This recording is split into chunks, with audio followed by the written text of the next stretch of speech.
welcome to Generational Wellbeing with Dr. Loam. Thank you for joining me here today, where I provide you with simple, practical tips on how to create sustainable, healthy habits for you and your family for generations to come. Thank you again for joining me here today. Please like, share, and subscribe. So today I will be talking about 3 things you can do to practice self-care this Thanksgiving.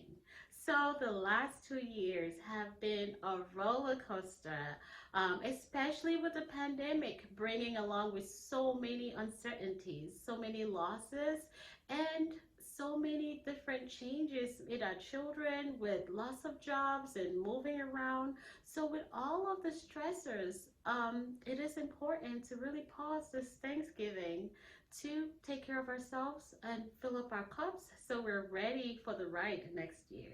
So today's video, I will tell you 3 possible things you can do this Thanksgiving to fill up your cup. So the first thing I will say is practicing gratitude. Gratitude, there's a lot of research out there showing the importance of gratitude, because once we're going in the stresses of life, it is really easy to forget about where we are, what we have, who's around us, because we're so preoccupied about what next, or how can I, or what's going on, or and all the other things that are constantly, or the thoughts that are constantly running in our minds, most of which honestly are not really true. So the practice of gratitude is really a practice of being present. When you're grateful, when you pause and really say, okay, I am here present today.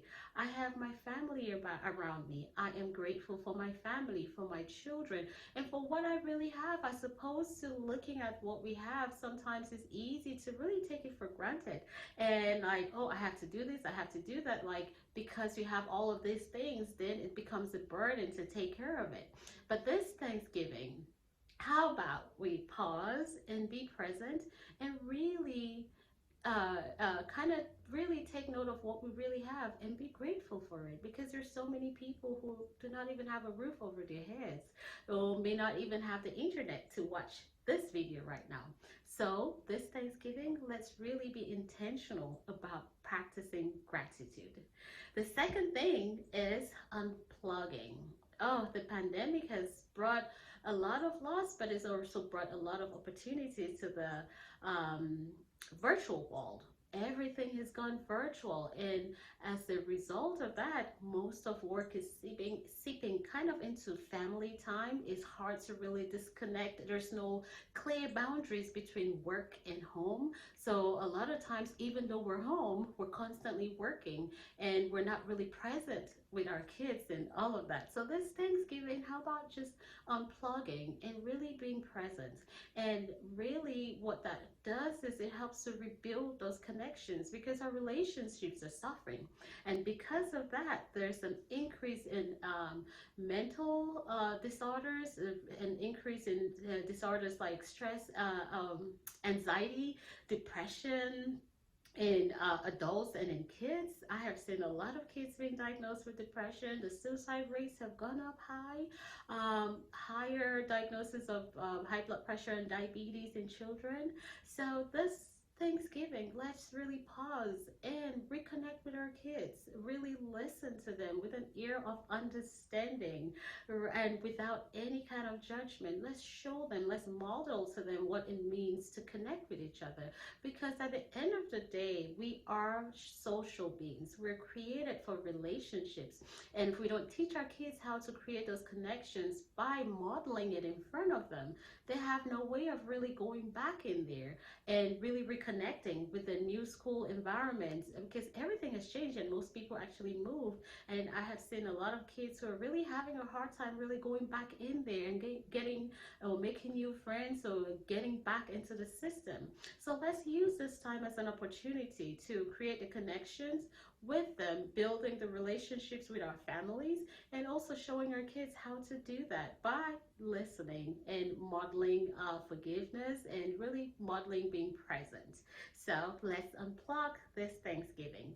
The third thing is food. Oh my goodness, food is the main thing in fact. With Thanksgiving, we all celebrate Thanksgiving by really eating in there's such a joy, and food really brings families together.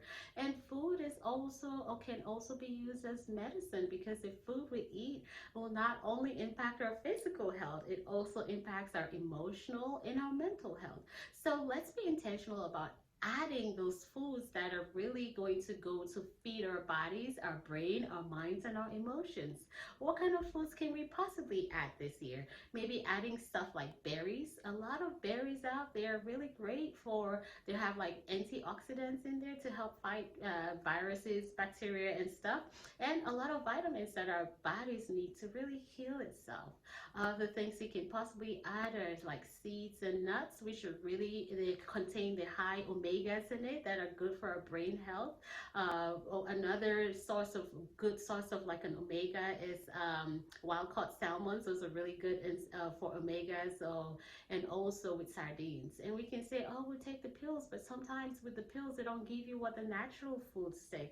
So let's be mindful about adding those things. How about the greens? Like, let's add a salad to our typical sandwich lunch or dinner, where we're adding, you can add something with kale or Swiss chard, or add something with seeds and collard greens and stuff like that. Just make it colorful and make it rainbow, because at the end of the day, we have a lot of restrictive eaters, a lot of picky eaters. So this is another time where you can really model healthy eating and model adding or trying new things, because if we're not really trying new things, our kids are less likely to try the new things.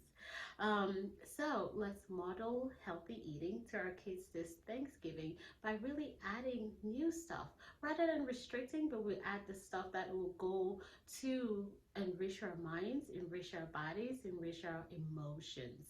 So let's practice gratitude. Let's unplug and be present, and let's eat to feed our emotional and our mental health. Happy Thanksgiving. Until next time, this is Dr. Lum.